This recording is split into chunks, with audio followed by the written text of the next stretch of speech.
नमस्कार। आज के इस वीडियो में हम एक ऐसे ऑनलाइन कंट्रोवर्सी को डिकोड करने वाले हैं जिसने पिछले कुछ ही दिनों में पूरे इंटरनेट को हिलाकर रख दिया है। हम बात कर रहे हैं एक ऐसी तथाकथित पार्टी की जो सचमुच रातों रात सोशल मीडिया की सबसे बड़ी सनसनी बन गई। जी हाँ, उसका नाम है कॉकरोच जनता पार्टी। आइए देखते हैं हम आज के इस वीडियो में क्या-क्या समझने वाले हैं। तो सबसे पहले हम देखेंगे कॉकरोच पार्टी का अचानक उदय कैसे हुआ, सीजीआई की हुआ विवादास्पद टिप्पणी, युवाओं की बेरोजगारी संकट, पार्टी की मांगे और घोषणा पत्र, आम आदमी पार्टी से इसका कथित कनेक्शन और अंत में इसका पूरा राजनीतिक अवसर। शुरुआत करते हैं इसके उदय से। यह कोई आम शुरुआत नहीं थी बल्कि एक रातों रात वायरल हुई सनसनी थी। सोचिए 15 मिलियन यानी 1.5 करोड़ फॉलोअर्स और वो भी सिर्फ 5 दिनों के भीतर। यह नंबर सच में दिमाग घुमा देने वाला है। एक जेनजी मूवमेंट जिसने खुद को गर्व से आलसी और बेरोजगारी की आवाज बताया, वह अचानक से इंटरनेट पर एक सुनामी की तरह छा गया। इस आंकड़े की अहमियत को समझने के लिए जरा इस पर तुलना कीजिए। एक तरफ यह व्यंग्यात्मक कॉकरोच जनता पार्टी है जिसने सिर्फ 5 दिनों में 15 मिलियन फॉलोअर्स बटोरे और दूसरी तरफ सत्ताधारी भारतीय जनता पार्टी यानी बीजेपी का सालों पुराना स्थापित इंस्टाग्राम हैंडल जिसके 8.7 मिलियन फॉलोअर्स है।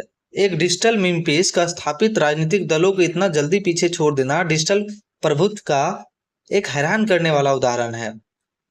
फिर हम बात करते हैं सीजीआई की वह विवादास्पद टिप्पणी। आखिर वो चिंगारी कहां से आई जिसने इस पूरी डिजिटल आग को भड़काया? दरअसल सुप्रीम कोर्ट में सीनियर एडवोकेट के दर्जे को लेकर एक रूटीन सुनवाई चल रही थी।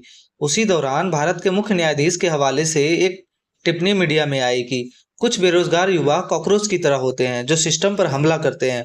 बस फिर क्या था, सोशल मीडिया ने इस बयान को लपक लिया और मैं भी कॉकरोच हूँ रातों रात एक भयंकर ट्रेंड बन गया। लेकिन यहाँ एक बहुत जरूरी तथ्य स्पष्ट करना जरूरी है। खुद मुख्य न्यायाधीश ने बाद में साफ किया कि मीडिया ने उनकी उस मौखिक टिप्पणी को पूरी तरह से गलत तरीके से और संदर्भ से बाहर निकालकर पेश किया था। न्यायिक शब्दों की गलत व्याख्या कितनी खतरनाक हो सकती है, उससे कैसे बवाल मच सकता है, यह घटना इस बात का सटीक प्रमाण है। तीसरा हिस्सा है युवा बेरोजगारी संकट। क्योंकि सीजीआई की टिप्पणी तो सिर्फ एक माचिस की तीली थी, असल बारूद तो कहीं और इकट्ठा हो रहा था। अगर हम इस टाइमलाइन को देखें तो सारी कड़ियां जुड़ सकती है। व्यापक नीट परीक्षा पेपर लीक के बाद छात्रों में पहले ही भारी रोष पैदा कर रखा था। हाल ही में इसके ठीक बाद एनसीईआरटी की किताब से न्यायपालिका में भ्रष्टाचार वाला पाठ हटाने का विवाद सामने आया। 15 मई और इसी सुलगते माहौल के बीच 15 मई को अदालत से सीजीआई की टिप्पणी आ गई। इन सब ने मिलकर व्यवस्था के प्रति निराशाजनक एक ऐसा तूफान खड़ा कर दिया जहां युवाओं की हताशा अपने चरम पर पहुंच गई। और चौथा भाग है कि मांगे और घोषणा पत्र क्या है। तो दिलचस्प बात यह है कि यह मामला सिर्फ मीम्स तक नहीं रुका। इस तथाकथित आलसी पार्टी ने बाकायदा अपना एक राजनीतिक घोषणा पत्र निकाल दिया है जिसमें 5 बहुत ही विशिष्ट और तीखी मांगे शामिल थी। रिटायर्ड सीजीआई को राज्यसभा सीट ना मिले, मुख्य चुनाव आयुक्त को यूएपीए के तहत गिरफ्तार किया जाए, महिलाओं को 50% आरक्षण मिले, कॉरपोरेट न्यूज चैनलों पर पूरी तरह से बैन लगे, दल बदल करने वाले नेताओं के चुनाव लड़ने पर रोक लगे। एक व्यंग्यात्मक पार्टी द्वारा इतनी गंभीर और राजनीतिक रूप से संवेदनशील मांगे रखना यह दिखाता है कि इसके पीछे एक सुविचारित एजेंडा था। यहीं से कहानी में एक नया मोड़ आता है। एक बड़ा सवाल, इस विशाल डिजिटल विद्रोह के पीछे असल है कौन? क्या सच में ऑर्गेनिक मूवमेंट था या पर्दे के पीछे से कोई तार खींच रहा था? और लास्ट में हम देखेंगे 5वां हिस्सा, आम आदमी पार्टी से इसका क्या जुड़ाव है और क्या विवाद है। चलिए इन राजनीतिक परतों को थोड़ा और खोलकर देखते हैं। जब इस पार्टी के संस्थापक अभिजीत दीपके की जांच की गई तो उनकी एक बहुत ही दिलचस्प दोहरी प्रोफाइल सामने आई। सार्वजनिक छवि में एक तरफ उनकी पब्लिक इमेज है, एक स्वतंत्र जेनजी नेता और बोस्टन यूनिवर्सिटी के ग्रेजुएट हैं।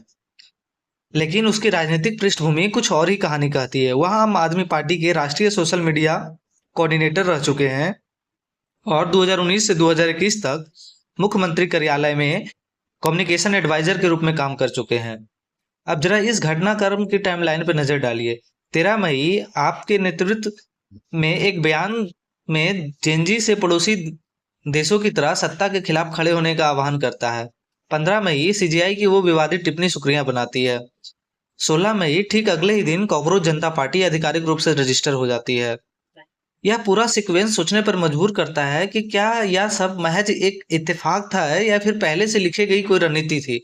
और अब सबसे हैरान करने वाला आरोप पर आते हैं। डेटा और रिपोर्ट से यह आरोप सामने आया है कि कॉकरोच जनता पार्टी के जिन करोड़ों फॉलोवर्स की बात हो रही है, उसमें एक बहुत बड़ा हिस्सा पाकिस्तान, बांग्लादेश और तुर्की के फर्जी बॉट्स अकाउंट्स का है। इस चार्ट में आप देख सकते हैं कि असली घरेलू फॉलोअर्स का हिस्सा काफी छोटा है। अगर यह सच है तो यह आधुनिक डिजिटल राजनीति में पब्लिक ओपिनियन बनाने के तरीके बेहद चिंताजनक तस्वीरें पेश कर सकता है। और आखिरी हिस्सा में देखेंगे कि इसका व्यापक राजनीतिक प्रभाव क्या है। यह कैसे एक बड़े लोकतांत्रिक शून्य की ओर इशारा करता है। और जैसे ही यह पार्टी वायरल हुई, कई प्रमुख विपक्षी नेताओं ने तुरंत इस व्यंग्यात्मक इंटरनेट पार्टी का खुलकर समर्थन कर दिया। स्थापित राजनेताओं की मीम आधारित पार्टी के पीछे इस तरह जल्दबाजी में खड़े होना यह साफ तौर पर उजागर करता है कि जमीनी स्तर पर बेरोजगार युवाओं की आवाज उठाने के लिए एक ठोस राजनीतिक नेतृत्व की भारी कमी है। तो अंत में इस पूरे वीडियो में एक बेहद पेचीदा मोड़ छोड़ जाता है। क्या कॉकरोच जनता पार्टी सचमुच उन हताश और हाशिए पड़े युवाओं की असली आवाज है जो सिस्टम से तंग आ चुके हैं, या फिर आज के डिजिटल राजनीति में जनमत को प्रभावित करने का बनाया गया एक महज कृत्रिम हथियार? धन्यवाद।